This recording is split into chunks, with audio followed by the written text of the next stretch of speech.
Now, it's not very often you come across an affordable 50mm 0.95 lens for APS-C cameras. This lens only costs $269 and it's from a company called 7artisans. Now, this is a Sony E-Mount. They also do this in Z-Mount, EOS-M mount, Fuji X mount, Micro Four Thirds. I may have missed a few. They'll be down below in the description, all the mounts that this lens comes in. Now, this is a nice compact 50mm lens. Like I said, it's for an APS-C camera. Now, I don't own an APS-C Sony camera. I have a full frame Sony A7R Mark IV. So I use this lens in crop mode on the camera because it has a crop mode, which is around about 20, 21 megapixels, which is fine to test this lens. The lens is very compact, has a nice bit of weight to it. It's all metal construction, obviously apart from the glass. It has a front filter thread of 62mm and it has a declicked aperture ring at the front. Now, I will talk a little bit later about the aperture ring. It has a manual focus and you'll notice the lens does breathe in and out as you focus. Now, the closest focusing point on this lens is 0.45 meters or 45 centimeters, and it goes to infinity. Now, it's not an infinity stop. When the lens actually stops on its focus, it's past infinity. So you have to just focus back a little bit and it's an infinity. On the back of the lens, you'll see it has this black mount. Now, this is not plastic. I thought it was plastic at first. It's metal. And I think this goes really well with the lens. It makes the lens look really nice. You've got this matte black finish of the body, the red and white lettering, and this chrome black lens mount at the back. It looks really nice. Now, you'll notice that there's no contact points on the back of the lens, so no information from the lens goes to the camera. Now, the focus on this lens is really smooth. It's a nice dampened focus. It's a very short focus throw, so from its closest focusing point to infinity, it's a very short focus throw. So I don't think this lens will be very good for video work. Like I said earlier, the aperture ring is declicked, which is really nice for video work, but for photography, I like to have a clicked aperture ring. The problem with having a declicked aperture ring is when you're taking photos and you want to say go from 0.95 to f2, you don't know that you've gone from 0.95 to f2 because there's no contact points on the lens, so no information is being sent to the camera. And because you don't have any clicks, you don't know how many clicks, say like it's 3 clicks from 0.95 to f2, you don't know. It's kind of a guessing game. You have to take the camera away from your eye, turn it to f2, then obviously shoot the photo again. So there is one downside to having a declicked aperture ring, but it's not a deal breaker. It just can be a little bit frustrating sometimes. Now, before I forget, this lens comes with a metal lens hood, which goes over the lens, doesn't clip inside the front filter ring. So it slides over the top and it's a really nice snug fit. Look, that ain't gonna come off. No way is that gonna fall off. You have to pull it off, it's quite tight, but that's a nice touch, 7artisan. It's a really nice lens hood. Now, I've been quite busy lately, as some of you would have known if you're subscribed to my channel, renovating our new house. It's an old villa and it needs a lot of work done to it. And I've had tradesmen in and out and I've been doing work myself. Now, we went into a snap lockdown a few weeks ago here in New Zealand and we had like a day's notice. So I didn't get a chance to go out and shoot this lens like I normally would. So what I did, I headed over to the house and I took some random photos around the house and in the garden, which you're going to see in a minute in a slideshow. And you can actually download those photos. There'll be in a Dropbox folder down below in the description. There'll be a link to that Dropbox folder. So you can download them for yourself and check them out.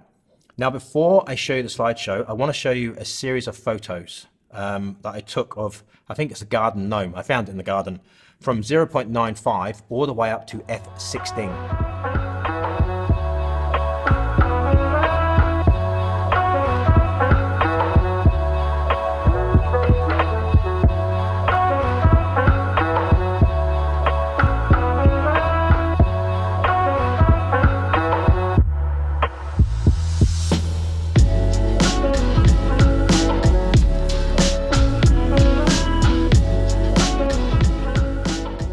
So as you can see from those photos, this lens is quite soft at 0.95, but it does clean up a lot at f2 onwards. Now in the slideshow, you're going to see 2 photos. The first photo was shot at 0.95 and the second photo was shot at f2, just to show you how much this lens cleans up from 0.95 to f2.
if you want to download the photos from the slideshow and check them out for yourself, there'll be in a Dropbox folder, and a link to that Dropbox folder will be down below in the description. Now let's talk about the lens. Let's talk about the build quality first. It's all metal construction, has a very nice smooth, dampened focus ring. It does breathe in and out a little bit as you focus. It has a declicked aperture ring, which is very smooth, but personally, I would have preferred it to have been clicked. It's a very nice compact lens, especially on this Sony A7R Mark IV. It fits really well on here, and it looks nice too. This matte black with the red and white lettering does look very nice on this Sony camera. Now let's talk about the optical quality of this lens. At 0.95, let's be honest, it's terrible. You've seen the photos. It's got purple fringing, green fringing, ghosting. It looks like it's out of focus, and it's in focus. It just looks terrible at 0.95 to me. It may be the look you're going for, but personally, I don't think this lens is usable at 0.95. But at f2, this lens takes on a completely different character. It is a completely different lens at f2 onwards. It's very sharp, it's very contrasty. There's no ghosting. It looks like a completely different lens. At f2, this lens is very usable. I'd be happy to use this lens all the time at f2 onwards, but I definitely wouldn't use it at 0.95. I don't even think I'd use it at f1.4. It's that bad. But at f2 onwards, it's a really nice lens. But then for some people, that dreamy out of focus look that you get from the 0.95 may be for you. Now, a lot of the photos were actually shot on a tripod using focus peaking, so I know they were in focus. But sadly, the lens does not perform very well at 0.95. But at f2, it's definitely a really good lens. I do like the lens. I like using it. It fits really well on my Sony cameras. It's a very comfortable lens. I just wish they would make this in a full frame version. This size would be great. But I've actually tested the APSC 50mm 0.95 lens. I'll leave a link to that video down below, and you'll see the difference between these two lenses. It's a very nice lens, but just don't expect a lot from it at 0.95. If you're happy to shoot at f2 onwards, you're going to get a really nice lens for the price, $269 US. I just personally don't think this is usable at 0.95. So I hope you guys have enjoyed this video, and as always, thank you so much for watching.